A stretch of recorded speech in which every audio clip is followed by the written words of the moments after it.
I am a Yank in Sussex, and Keslowena they care now. That was my poor attempt at saying welcome to Cornwall in the Cornish language.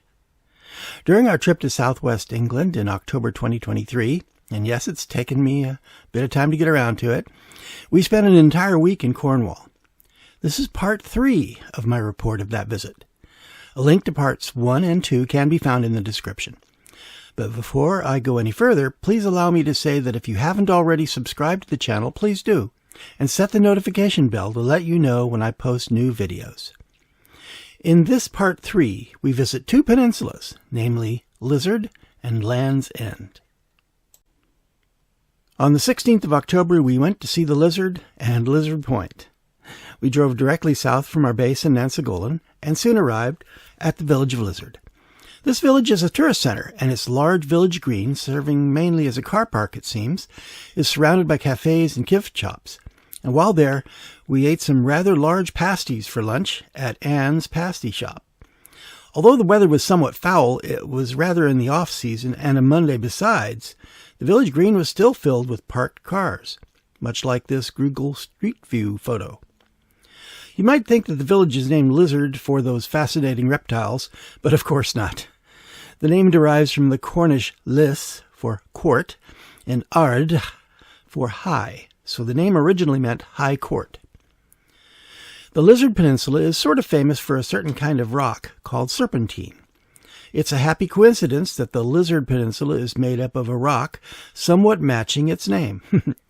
The ancient origin of the serpentine name is uncertain, but it may be from the similarity of its texture or color to snakeskin. Of course, snakes are not lizards, but whatever. Here's a photo of a kind of serpentine bracelet available in the local Serpentine Works jewelry shop. Once we finished eating and picking up some local items, we continued down to Lizard Point itself, where it was very windy, but fortunately not raining. I got plenty of footage there, having stationed myself above the old RNLI station, like about 100 feet above it. The wife went down to the tourist facilities near the station.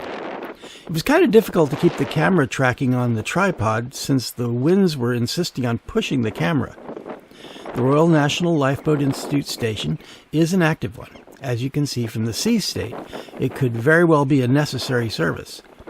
While videoing, I happened to notice a cargo ship sailing eastwards against the wind, probably heading to Falmouth. After getting blown about some little while, we started back to Nancegollan, but decided to make a short detour to see the little port village Mullion Cove. It's actually a fishing village. We were there only a short time, but found it to be a cute cove village and very much worth seeing. Mullion Cove, also known as Porthallow, was apparently founded as a result of the aftermath of the Spanish Armada attempted invasion of England in 1588.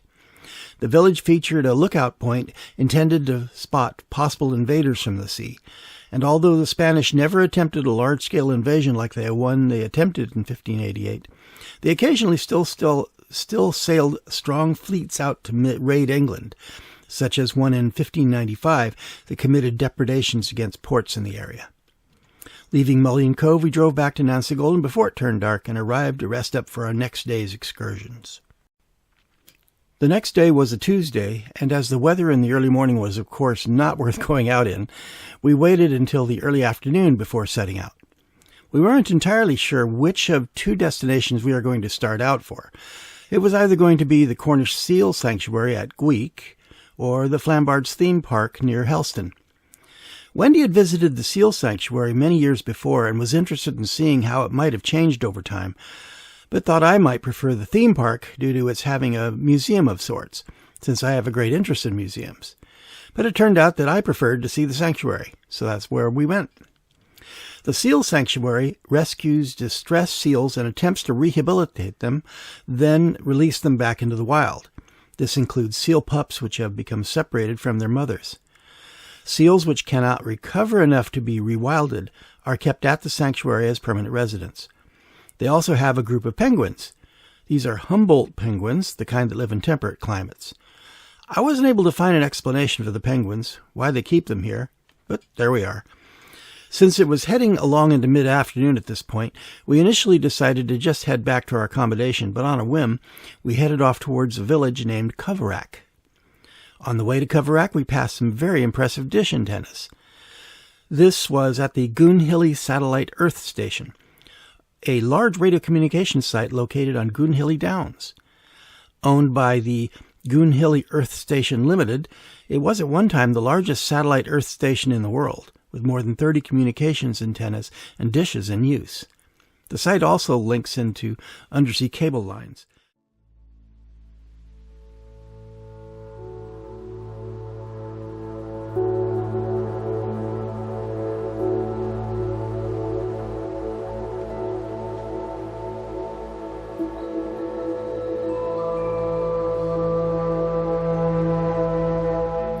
Coverack is on the opposite side of the Lizard Peninsula from yesterday's destination of Mullion Cove, but the weather was just as blowy and occasionally rainy.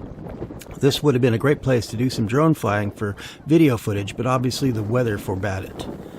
We didn't stay long, just long enough to experience the winds and waves, but we thought that it would be a great place to stay for a visit. There are many B&Bs to be found here. Wednesday, the 18th of October, found us heading out to visit the town of Penzance and the famous island town of Michael's Mount, or St. Michael's Mount. Many years ago, my brother and I motorcycled through France and happened to have visited France's version of Michael's Mount, Mont Saint-Michel, but this was my first sight of the probably superior English version. It might have been nice to enter this marvelous place, but due to the severity of the weather, the entire island was closed, even at low tide when the causeway would normally be open. So all we could do was admire it from the mainland. I did observe that there is a kind of amphibious boat service available, probably for island residents or emergencies. The amphibious boats somewhat resemble the old World War II ducks, though of course they're much smaller. Naturally, the severe weather didn't stop everyone from enjoying a walk on the beach, and there were a few folks who were taking advantage of the wind to do some windsurfing. Very adventurous. And others seemed to be clam digging. From Michael's Mount, we drove to Penzance, just across the bay. Of course, I had heard of Penzance, due to that old Gilbert and Sullivan comic opera, The Pirates of Penzance. I'll admit that having said that, I've never actually watched the opera being performed. Well, with the exception of that marvelous Major General's song.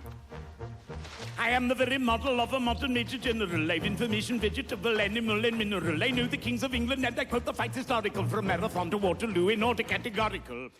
I am unsure why Penzance has a connection with pirates, but perhaps Penzance was formerly a pirate haven?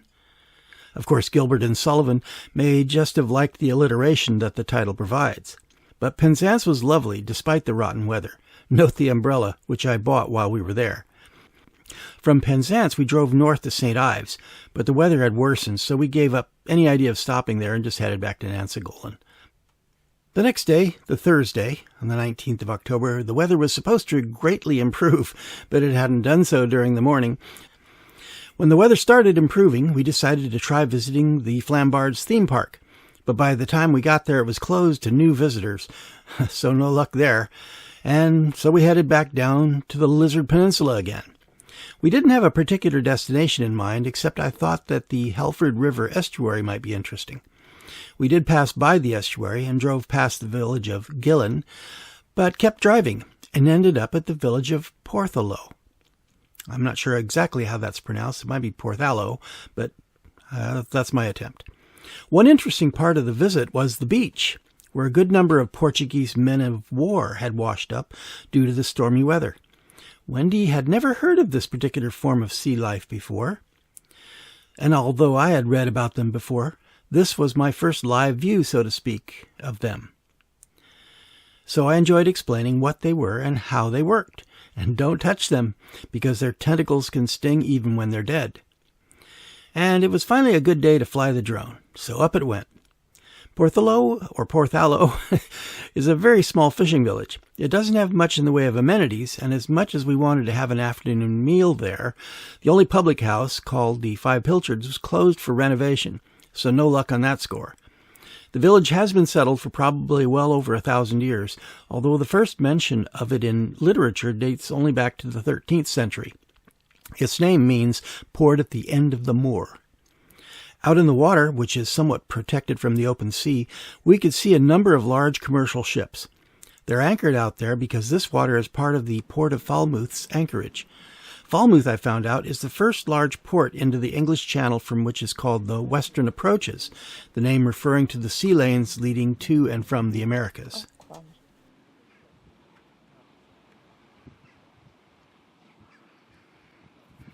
Those ships. Our final day in Cornwall was the 20th of October, and for that day we headed down to Land's End. We also dropped in briefly at Mousehole. Land's End was really great. It was amazing in terms of the beauty of nature as well as the power of the sea. I was able to get plenty of photos and videos, but the weather again was not conducive to flying the drone. It wasn't raining when we got there, but the wind was very gusty. I seriously wanted to send the drone out to the Longships, a well-known group of rocky islets just over a mile or 1.6 kilometers offshore. It would have been wonderful to get some decent close-ups of the dramatic crashing waves that were happening there. After eating lunch in the cafe and obtaining souvenirs in the shop at Land's End, we decided to briefly check out the village of Mousehole. Mousehole.